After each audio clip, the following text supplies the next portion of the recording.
Hello and welcome to an Tippling Philosopher video with myself, Jonathan M.S. Pierce. This is a Ukraine news update for the Ukraine war for the 22nd of February. I've just been suspended on my ATP Geopolitics channel. I'm doing this here because this is where I originally did this content anyway. So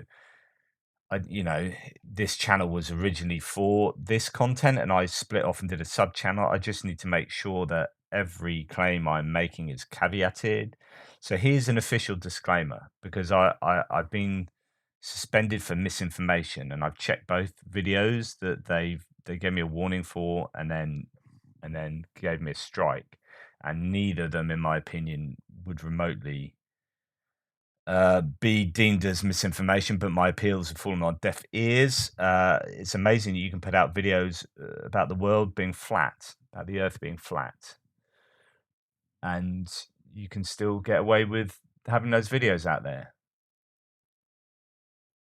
But I make some claim that they don't even give me information about. They don't even tell me what of all the claims I make in the video is the one that's misinformation and how that warrants being banned. So, all the caveats apply to this piece that any one thing I say could well be incorrect. You need to check your sources, and that includes me. Um, my sources I've curated and I trust, but occasionally, who knows, things might get through. Uh, but it'd be interesting to see whether they do the same kind of thing to kind of news channels, like bona fide news channels. Have they ever been given strikes? I mean, the amount of things they claim, I'm sure occasionally they get some things wrong. Misinformation, remember, misinformation is different from disinformation, which is giving information that you know is wrong on purpose for an agenda. That'd be disinformation. Misinformation is, giving across information that is incorrect. And that can be accidental. I've never done it knowingly, and I'm fairly sure that I don't warrant the action that's been taken. So, what's happened in Ukraine over the last 24 hours? The daily figures for yesterday, and all the usual caveats apply. As I say, every video, accuracy, propaganda. Russians don't produce the same figures, but these are the figures that Ukraine have produced. 620 liquidated personnel, 8 tanks, 7 APCs, 7 artillery systems, 3 drones, 2 vehicles. So fairly average day, slightly above their long-term average for liquidated personnel, but equipment-wise, pretty much par for the course at the moment. Uh, Russian MODs claimed that they've destroyed another 2 HIMARS and an M777 howitzer. That was yesterday. Defamon now counts that as 52 HIMARS have been claimed to be destroyed, which is 260% of the HIMARS in that have been delivered to Ukraine. So well done to the Russians there. They are doing particularly well. Misinformation, anyone? Uh, Last night, the biggest news from yesterday were some huge attacks on Crimea. Why that is on Mariupol. Why that is important is because Mariupol is just about out of HIMARS range. So if you're going to attack Mariupol there, with HIMARS, your HIMARS have to be right on the front line pretty much, and that's not going to be happening. So what is responsible for these explosions? Loads of conversations and discussion on Twitter as to whether that's GLSDB, ground launch a small diameter bomb, these bombs that are launched with sort of fins and wings that come out and give them a longer range. It could be that.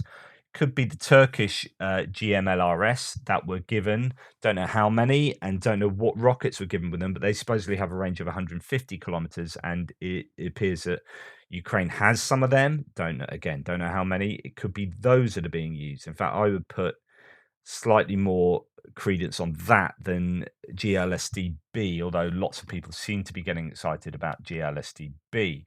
So there have been explosions in Mariupol, Ilovaisk, Donetsk, Makivka, Kartitsk, and Debaltsevo. So some of those places I can show you. I know where they are. So Ilovaisk is a railway hub that's there.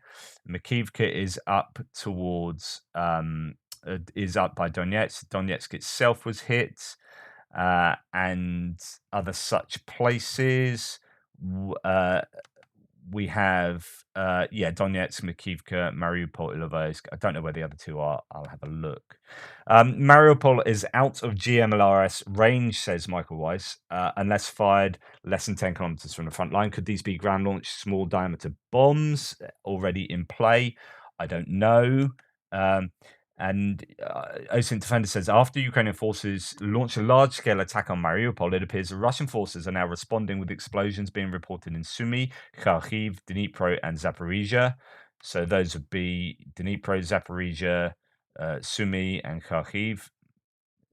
Could be that they are hitting back as a kind of retaliation. What's been happening is you've had reports of massive troop accumulations in Mariupol. So these would be ripe for targeting due to there being a lot of troops in one place. So if you know where they're hanging out and they think they're safe, that does make a lot of sense. And maybe they've been waiting to use these rather than using them all the time. You wait till the Russians have a false sense of security and think they're within a safe range and then hit them. Donetsk hasn't escaped. There's lots of air defense activity. There was lots of air defense activity there, and exploding. This is a pipeline, apparently, just in one street that was struck in Donetsk. And then Makivka curfew. Since the curfew started, several occupied towns have seemingly been attacked almost simultaneously. It's Makivka, just to the east of Donetsk, and then lots of explosions reported in Mariupol. And so that's where it's at the moment. We'll see what when the dust settles as to the sort of damage.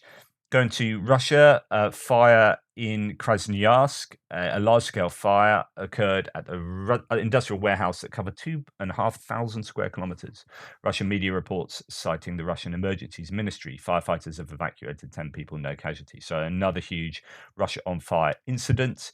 Then we go to military aid. The US will give Ukraine GPS-guided long-range precision bombs, JDAMs, uh, JDAM-ER, with a range of up to 72 kilometers, writes Bloomberg, referring to industry officials. It can be attached to unguided bombs weighing around 220 to 900 kilograms. So these are released by planes, by jets, and they will then glide to up to 72 kilometers to find their target. They can't hit moving targets, and they will be, as far as I understand it, depends. There are different theories as to what JDAM capabilities there are, but I'll probably talk about that a little bit later. We've had Spike being promised by Italy. So visiting Kiev, Meloni, Giorgia Meloni, who's the Italy premier, confirms that the 6th Italian military aid to Ukraine will not just contain the anti-air defense system, but also the Skyguard anti-aircraft missile system and Spike anti-tank weapons. Meloni says Italy will help Ukraine for as long as is needed. Spikes will need to be permission will need to be given by Israel. I think these are Israeli fire and forget systems. Look very similar to the skiffs, the Stugna, produced by the Ukrainians themselves. There are different variants of these. Along the more recent variants can fire up to have a range of up to 10 kilometers, which is 6 miles, which is huge. And then Spike NLOS non-line of sight is an ultra-long range version of the weapon, claim to have a range of 25 kilometers, so that's 16 miles. So it depends what Spike they're given. I doubt, to be honest, they'd be given the very, very, very best, but maybe, who knows? Otherwise, you're back to the normal sort of 4 to 6 kilometer range for those. But that's really good news. Then there's apparently momentum in Washington shifting towards sending ATACMS and F-16 fighter jets. So this is pressure being put, bipartisan pressure, although the last 7 people that have added their names to the letter, 6 of them were Democrats. But that's quite a big piece of news there, and it'll be amazing if the pressure can be enough to release the jets. And this is it. 7 more lawmakers, including 6 Democrats, have signed on to the letter pushing Joe Biden to send F-16s to Ukraine. Poland will provide Ukraine with 14 Leopard 2 tanks within the next 2 to 3 weeks after the completion of the training of Ukrainian soldiers, reports the Ministry of Foreign Affairs of Poland. And Israeli Prime Minister Benjamin Netanyahu is considering a visit to Kyiv soon as well. So that's pretty big. Then we've got army transport of an unknown ship in the Kherson region. There was talk about the US providing some boats at some point. I think it was the US.